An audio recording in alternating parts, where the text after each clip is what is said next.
All right, Tay Capone. I wanted to ask you about something a little closer to your backyard, man. It's been a crazy time in Chicago this year. All summer it's been going crazy, man. Headline after headline.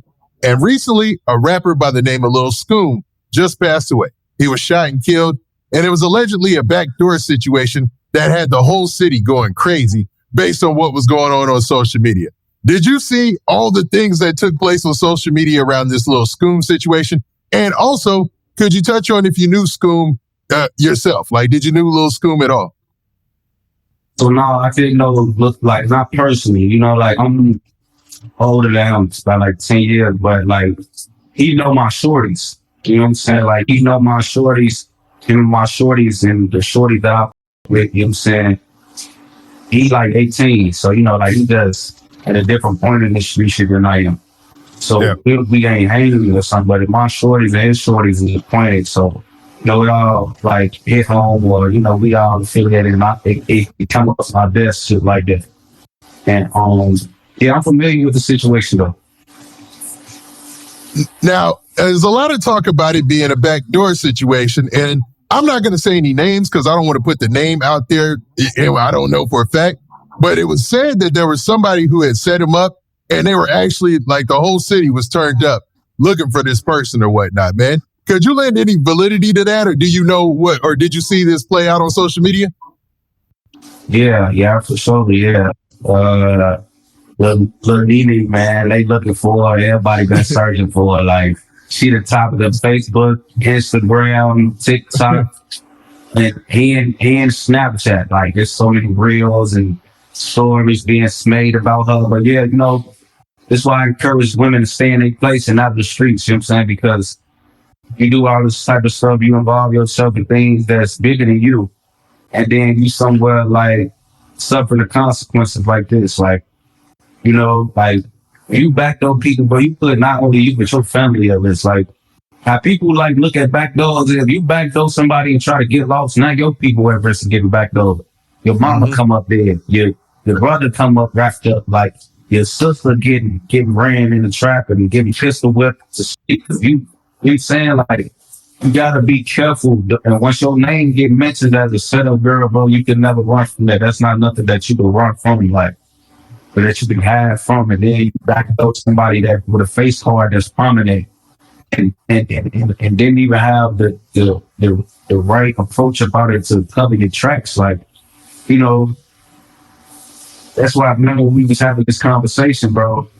I was telling you, like, man, we was talking about Lil Jeff, and I was telling you, I hate summers like this where we have a bunch of prominent people getting killed, like face cards and people like of importance where it's like it's going to be nothing but sliding behind it. You know what I'm saying? And the way that these people was getting killed, backdoor, getting killed on the head, you know what I'm saying? Those type of things, it's automatic retaliation for that. Like, there's not no way around that. There's not no way to sugarcoat that. And how these young bulls playing right now, like, they all dissing each other heavy. They all on live with they ops up and switches and drinks on each other. So they so deep energy when they get killed. It just make the city be on fire, man. Like, cause the people who is in tour with them, they hop right on live, like, and be tweaking. Like, when Lil Scoom got killed, all his little ops from over east and all the niggas he been woofing with, name dropping and shit, they hop right on live tweaking off him. You know what I'm saying? Yeah, like, yeah, when Lil Jeff got killed, they hop right on live. His ops couldn't wait to talk. Lil TJ, one of they ops, they used to be with both of them. May Honey get killed right after them. yeah. You know what I'm saying? Like, he was on live after Lil Scoom get killed. Then, like, 3-4 days later, it's him. You know what I'm saying? Like, it's when y'all grow up like that, folk. That's why I encourage people to stop this, because it be hard. Like, the shorty did so hard, man. When they get into it, when they get killed, folk, they always can't help but get on live and tweak off them. Like, it get to the point, like, I remember when Fredo died, the Opps didn't even make posts about him. Like, it's the first time I ever seen that type of shit in my life, G, because the whole time we was yelling GDK and dropping the rates and slandering the Opps, and Fredo was a real member, and he was around and free and out and buzzing at that time.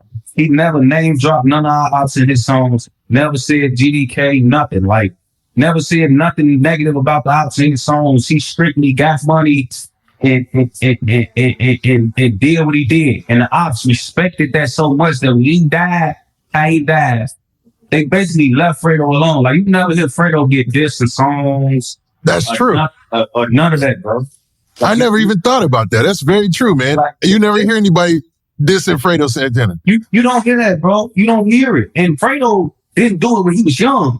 Like when Sosa and them got on, when Sosa was 16, Fredo was probably 18. He never said nothing about them niggas, bro. And he was that nigga. He was Fredo back then. Like he wasn't Fredo to the world, but he was Fredo in our hood. And he was that nigga. He could have did all. He could have took the same routes we took. He kept the T, folks. Like he never mixed with them niggas. He never said nothing about it. And still to this day, you won't never hear these people, even they shorties won't mention Fredo. They most disrespectful shorty from the Opps won't mention Fredo. Because of how he maneuvered, how he came when he was alive, though. That's why I don't even be wanting to shorty. I would say pick up a new habit, like a new way to troll the Opps. Because if you're going to be out here dissing folk, when they whack you, folk, they going to diss you just as hard as you diss everybody else. Yeah. You know what I'm saying? And that's the only thing that I hate. I be wanting all the shorties to live for like, and I feel like I can say that because I've survived. So like I was a part of the era that changed Chicago to Chirac. Like we killed more people in the city than like that in Iraq. And I remember that. Like I remember I was out here when we reached 700 murders and it was the first since the 90s and all that type. Like I was out here for that. And I had to survive that unfolding. Like I remember burying 4 of my homies in 1 month. Like I went to 4 funerals in 1 month. Like 4 funerals in 1 month. And 2 of my homies that died in that month, their birthdays was also that month. So imagine celebrating D-Thing and Lil Steve, we going to their funerals and their birthdays was days before their funerals or days after their funerals. So I'm carrying folks in them caskets and going to their funerals. After I'm going to Lil Steve funeral. We going to D-Thing funeral and Lil Steve there, but then Lil Steve died and like, or like, you know, it be shit. I mean, not saying it happened like that, but it's like that's how close it was. Like, yeah, because in an alternate reality where that didn't happen, right? It would be like you would be celebrating their birthdays. You know what I'm saying? Y'all be having a good time, and instead you're having a horrible time because of all the death around y'all. Yeah, bro. So it's like I be wanting the shorties to really live, bro. Like I be wanting them to survive and live long because you're never gonna be able to live it down. Like, you know, how some little rappers was from the city folks, they growing up, they dissing so hard, like they ain't even gave they Opps no room or reason to really leave them alone. Like, or really don't come for them. So now your mom will grow up, she got to live out here listening to her son get dissed a lot. Because they diss a lot. You know what I'm saying? Like, yeah, and the fans too, they love the dissing. They love decoding it. They love getting on Reddit. They love getting on Instagram in the comments. Be like, oh, he said so-and-so. You know what I'm saying? They love that. You know what I mean? They really do. And that's how you keep the fans involved in everything. Like, niggas be always mad at the fans for their opinions and how much they try to push it together. But it's like we leave them so many nuggets or we leave them so much information for them to try to decipher that it can keep them involved. They like a side of this shit. You know what I'm saying? They like involved in it. They got their own lane or involvement in this whole street shit we got going on.